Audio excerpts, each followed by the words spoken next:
எல்லோருக்கும் வணக்கம். எல்லாம் எப்படி இருக்கீங்க? நல்லா இருப்பீங்கன்னு நினைக்கிறேன். நானும் சிறப்பாக இருக்கேன். ஒன்று போனால் ஒன்று வருது, ஒன்று வந்தால் ஒன்று போகுது. என்னடா பைத்தியக்கார மாரி வளர்னேன்னு பார்க்குறீங்களாமா. குவைத் ஏர்வேஸ் தன்னுடைய சேவை சென்னைக்கு தொடங்குது 10ஆம் தேதி. ஆனால் ஜெசிரா ஏர்வேஸ் தற்காலிகமாக தன்னுடைய சேவையை நிறுத்துது.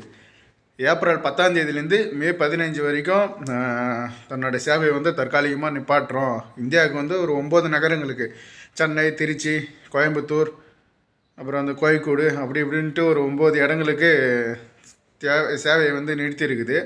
அதே சமயம் அதில் புக் பண்ணவங்க எல்லாருக்கும் காசு எந்த கட்டணமும் பிடிக்காமல் முழு காசும் ரீஃபண்ட் பண்ணிடுறோம் அப்படின்ற மாதிரி அறிவிச்சிருக்கு. அப்புறம் உள்துறை அமைச்சகத்தின் துணை செயலாளர் நிர்வாகத்தின் ஆய்வு சுற்றுப்பயணத்தை நடத்துகிறார். பொது வசதிகள், பாதுகாப்பு இதை சம்மந்தப்பற்றி அப்படின்னு சொல்லிட்டு ஒரு வீடியோ ஒன்று வெளியிட்டிருக்காங்க இந்த குவைத் கவர்மெண்ட். அதுக்கான வீடியோ தான் இது. அப்புறம் சில தினங்களுக்கு முன்னாடி சொல்லியிருப்பேன் நான், இதுமாரி உரிமம் இல்லாத இந்த துப்பாக்கி, வெடிமருந்து, வெடிகுண்டு, இந்த தோட்டாக்கள் இதெல்லாம் இந்த குவைத் கவர்மெண்ட்டில் ஒப்படைக்கணும் அப்படின்னு ஒரு அறிவிப்பு ஒன்று வந்திருக்கு. அது கொஞ்ச நாள் காலக்கெடு வச்சு இது அறிவிச்சிருந்தாங்க. பல பேர் அதுமாரி உரிமை இல்லாத எல்லா பொருளும் திரும்ப வழங்கியிருக்காங்க இந்த குவைத்தோட பாதுகாப்புக்காக அப்படின்னு அந்த குவைத் கவர்மெண்ட் இந்த வீடியோ வெளியிட்டு அதுக்கான வீடியோ தான் இது. பெரும்பாலான பேர் இந்த பொருளை ரிட்டர்ன் பண்ணிட்டாங்க.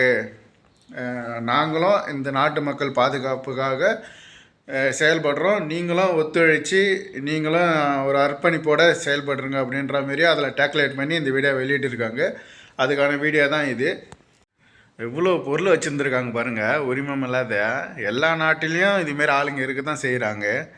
ஆனால் இப்போ இந்த குவைத் கவர்மெண்ட் ரொம்ப தீவிரமாக, ரொம்ப முன்னெச்சரிக்கையாக, எவ்வளோ டெக்னாலஜி யூஸ் பண்ணி எல்லாம் செக் பண்ணி சிறப்பாக பாதுகாத்துன்னு வருது. அதில் இதுவும் ஒரு விஷயமா இருக்குதுன்றதுன்னு ரொம்ப சந்தோஷப்பட்டுக்கலாம். ஏன்னா பல நியூஸ் கேள்விப்பட்டிருப்போம் நம்ம. இதுமாரி டெலிவரி லேட்டாக பண்ணதால் துப்பாக்கி சூடு நடந்துச்சு அந்த டெலிவரி பாய் மேலே.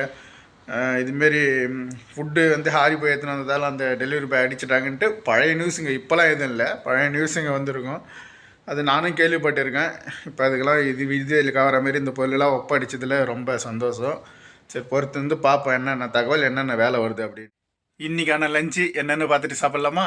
ஃபஸ்ட்டு இது திறந்தா கத்திரிக்காய், இது திறந்தா ஒரு அவிச்ச முட்டை, கொஞ்சம் சிக்கன் கிரேவி, எல்லாத்தையும் போட்டு சிக்கனு, முட்டை, கத்திரிக்காய் எடுத்து சாப்பிட்டா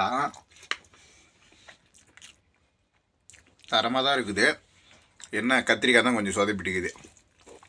சாப்பிட்லாம். ஓனரு ஃப்ரெண்டு சீசா குடித்தாங்க, அவங்களுக்கு ரெடி பண்ணி கொடுத்தேன். அப்புறம் மேடம் பசங்க எல்லோரும் இட்டுன்னு போய் மேடத்தோட அக்கா வீட்டில் இட்டு வந்திருக்கேன். அவங்கள போய் ஒரு 12 மணி போல் இட்டுன்னு வரணும். அப்புறம் தகவல்னு பார்த்தா யாரோ ஒருத்தவங்க இந்த குவைத் ஏர்போர்ட் ஓப்பன் ஆகிடுச்சு அப்படின்னு பொருளை கிளப்பி போட்டாங்க. இமீடியட்டாக நம்மளாம் ஒன்றும் ஓப்பன் ஆகலை.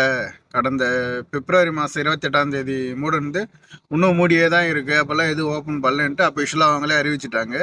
அதனால் குவைத் ஏர்போர்ட் மூடி தான் இருக்குது, அது ஓப்பனாக இல்லை.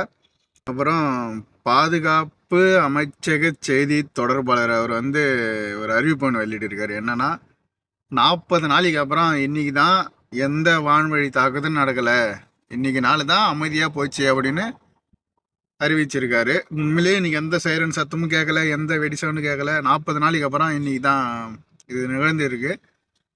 அதேமாரி இந்த சந்தோஷம் திரும்பவும் ரொம்ப நாளைக்கு நிலைக்காத போல தெரியுது. ஏன்னா திருப்பும் அந்த ஸ்ட்ரைட் ஆஃப் ஹார்மஸா அதை மூடிட்டாங்க.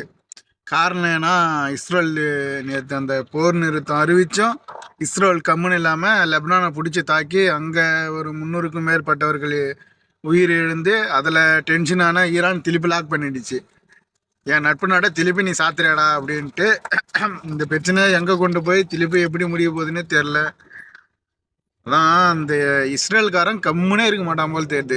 சும்மா எதனா ஒன்று நோண்டினே இருக்கிறான். அது இல்லாமல் அந்த அமெரிக்காவோட பாதுகாப்பு தலைவரா அவரும் ஒரு அறிவிப்பு விட்டு இருக்காரு. எங்கள் மக்களை நாங்கள் எங்கள் நாட்டுக்கு வர சொல்ல, அங்கேயே தான் இருக்க சொல்லியிருக்கோம் அப்படின்னு. என்ன பண்ணுறது, போர் இந்த காலத்துக்கு முடியாது போல் தெரியுது.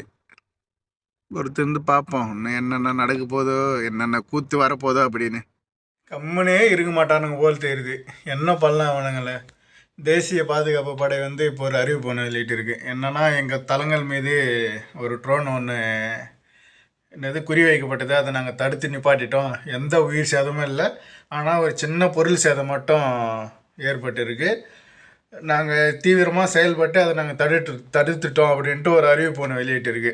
இப்போ கொஞ்ச நேரத்துக்கு முன்னாடி ஜஸ்ட்டு ஒரு ஒரு 10:30 மணிக்கு நடந்துக்குது. ஆனால் அவங்க வந்து அந்த அறிவிப்பு வெளியே வந்தது வந்து 11 மணிக்கு வந்திருக்காங்க, வெளியிட்டிருக்காங்க.